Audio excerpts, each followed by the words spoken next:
Okay, so I'm not going to make this very long. I just want to give a direct, instantaneous response to Trump's inauguration. I'll just briefly show CNN in the background. See Obama's leaving on their departing for Joint Base Andrews. I'm going to resist the temptation to take photos of every interesting shot. I tend to do that with historic occasions. I tend to take photos from the screen because it's history. For me, that's like a newspaper.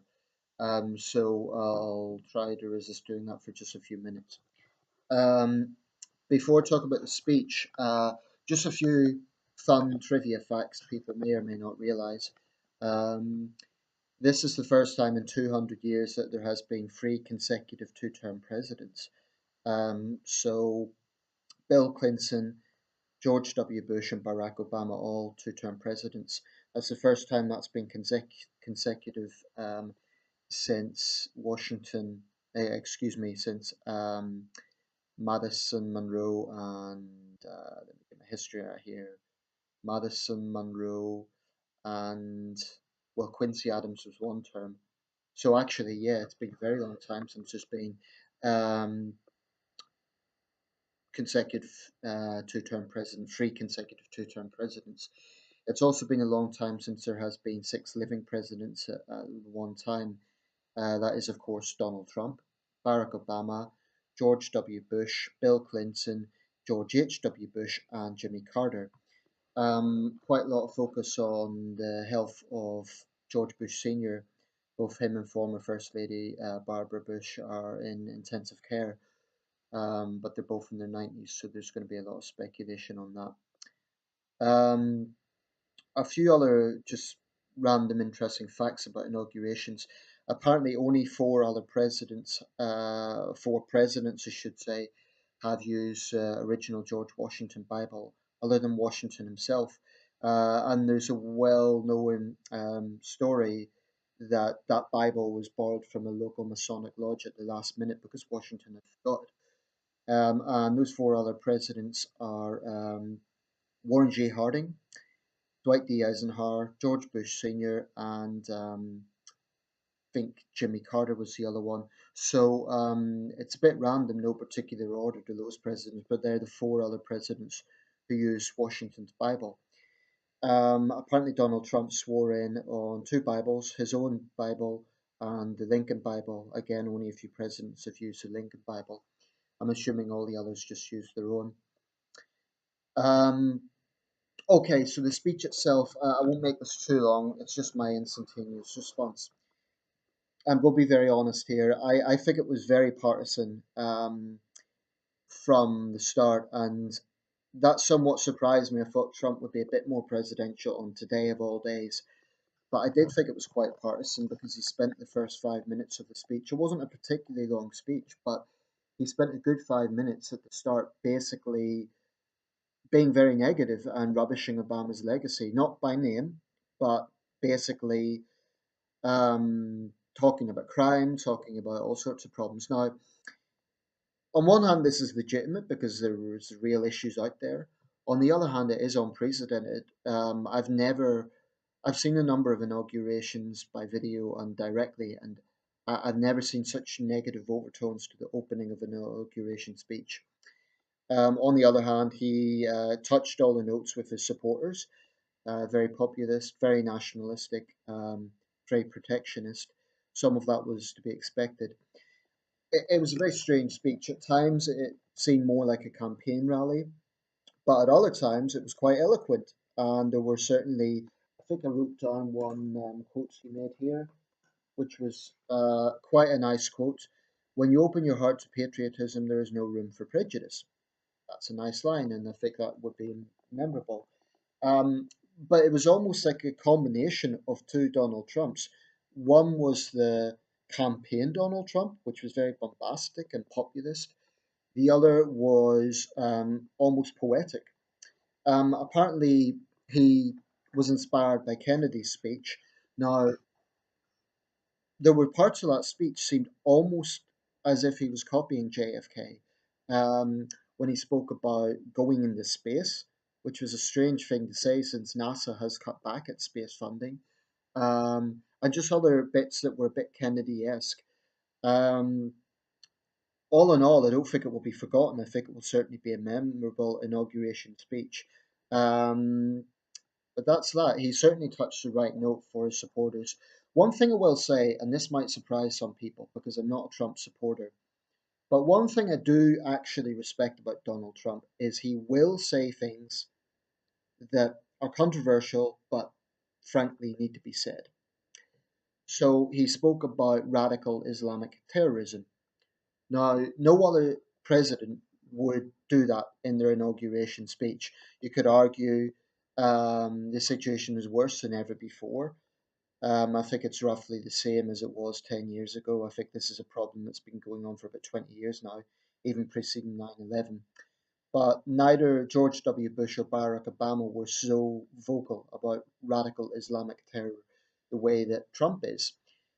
I personally believe that radical Islamic terrorism is one of the gravest threats facing mankind. I believe it is a 2010s equivalent of what fascism and communism were in the 1930s.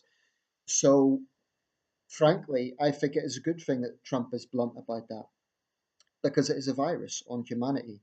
And it's not the same as attacking all Muslims. I think, there's responsibility from all sides here, and I'm just going to make this point briefly. Of course, there were protests today, as was to be expected. There's responsibility from all sides because it is irrefutable that some of the things that Trump said in his campaign and even recently have been very reckless. The problem about Donald Trump is President Trump does not have a track record of speaking in the presidential way. I think he really, really needs to learn to be more diplomatic. He is the president of the United States now, which by definition makes him the most powerful man in the world. So what he says matters. And Trump needs to get away from the celebrity Donald Trump and now be President Donald Trump. So I hope we see an end of these ridiculous Twitter wars and all the rest of it. As Mike Pence says, he has a right to defend himself. Everyone has a right to defend himself when they're criticized. But the problem with Trump is I think he says things bluntly and, in my opinion, sometimes rashly. There's being politically incorrect, then there's just being reckless, and I think sometimes Trump borders on the latter. Um, so, for example, let's take the situation with John Lewis, Congressman John Lewis. Um, I sort of see both sides. On one hand, what Trump said was preposterous. This is a man who's never stood up for his beliefs, something along those lines. Now, that's absurd for someone who faced truncheons during the civil rights era. On the other hand, just because he's a revered civil rights figure doesn't mean he's above criticism. Nobody is perfect, nobody is above criticism. So, if John Lewis said something provocative, and apparently he has a track record of doing this with Republican presidents, so um, Lewis is quite a partisan figure. That's a fact. Um, Obama's uh, Obama's helicopters just arrived at the Andrews Air Force Base. Um, so yeah, there's no doubt there is a partisan atmosphere out there. Of course, all the formalities, all the leading political figures have to put on a front of being diplomatic. And in that sense, it was all pomp and circumstance of a regular inauguration. But there were protests, and the fact 60 Democrats stayed away is telling. Now, some people on the Republican side will say they're sore losers. I will say Hillary Clinton obviously must have been very difficult for her, knowing that she won more popular votes. But to be honest, she done the only thing she could do. If she stayed away, I think Republicans would have accused her of not building bridges and going. She's getting praise from all sides for doing that. I totally understand the strength of feeling that there is because the fact of the matter is Hillary Clinton got something like 2 million more votes than Donald Trump. That's no small matter. On the other hand, under the electoral system, Donald Trump fairly won the presidency in that sense. I know there's these Russian hacking allegations. I think there's still a lot of information going on. Um, I think there's quite strong indication Russia may have been involved, but until we know that as an absolute fact, I don't want to just come out and say, oh, it was rigged, because I don't know. Certainly, there's serious allegations, and again, Trump needs to understand that he's going to have to work with the CIA.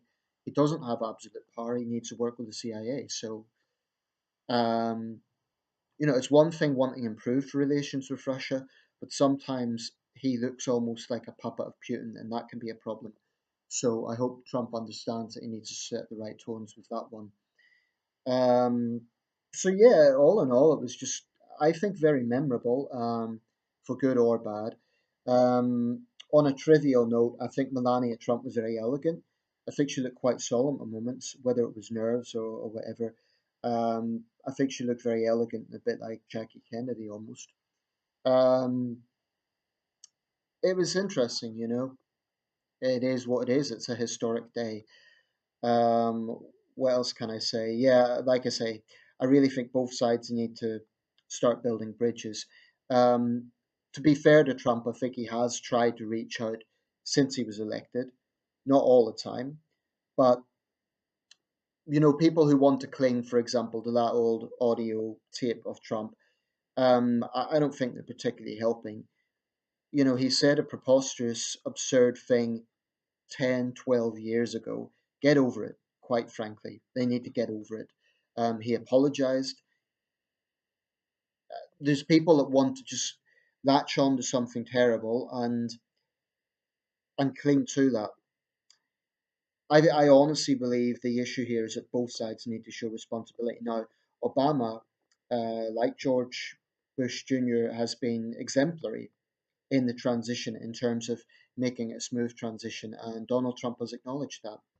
It's essential because when Washington voluntarily stepped down from power, he set a precedence for American democracy, which was extremely important. Um, Washington, of course, was sworn in New York City. I believe the only president to do so. I think John Adams was sworn in DC. Some very good images here coming from the screen, so I'm going to round this up soon. I just don't want to forget to say anything. So that's it. Yeah, I'll just leave it there. That is Trump's inauguration as 45th President of the United States, 44th individual, bearing in mind Grover Cleveland served two non consecutive terms. So Trump is actually technically the 44th president, but 45th presidency, if we can put it that way. So yeah, I hope things go well. In my opinion, having a strong America is good for the world. Um, but it shouldn't be a case of bullying America, using American power to basically say we'll do what we want and no one could do anything about it. And some of the things that Trump has said about the UN and about NATO allies is frankly concerning. Um, he needs to be very careful not to look bombastic and make America look like the bully of the world, because there's a big difference between being respected and being feared. And in my opinion, true respect comes from, yes, having power, yes, making it clear to enemies that action will be taken, whether that be radical Islamists um, or other groups. But it's very, very important to set that tone right, and Trump needs to understand this. You can't isolate America. Um, and that we're having the same issues in the UK with Theresa May talking about hard Brexit. In my opinion, isolationism is a massive mistake. And I will be making another video on all these issues, globalism, centrism, etc. Anyway, for now, I'll leave it there. Historic day. Um, whatever you think of Donald Trump, it is an interesting event. Even leaving aside the personalities, just all the pomp and circumstance, I find that very interesting. And one final point, I slightly envy the American system because I believe it's a lot smoother than our system. What I mean by that is that in Britain, we have one prime minister goes in, another goes out exactly the same day. There's no handover ceremony, there's no transition. There is the going to the palace for the kissing hands of the monarch ceremony, but that is really the only formality involved. I think it's a bit rushed. I would prefer if we had a little bit of a transition period So there's an election. We know who the new prime minister is, and then they have some sort of swearing-in ceremony the following week. Obviously, the British prime minister is not head of state, so it is different. But I just feel it's a bit rushed. So I actually prefer the American system in that sense. Um, yeah, I'll leave it there. I'm sure there will be other things that I've forgotten to say, but I won't watch the screen now. And thank you for watching. Good luck, America.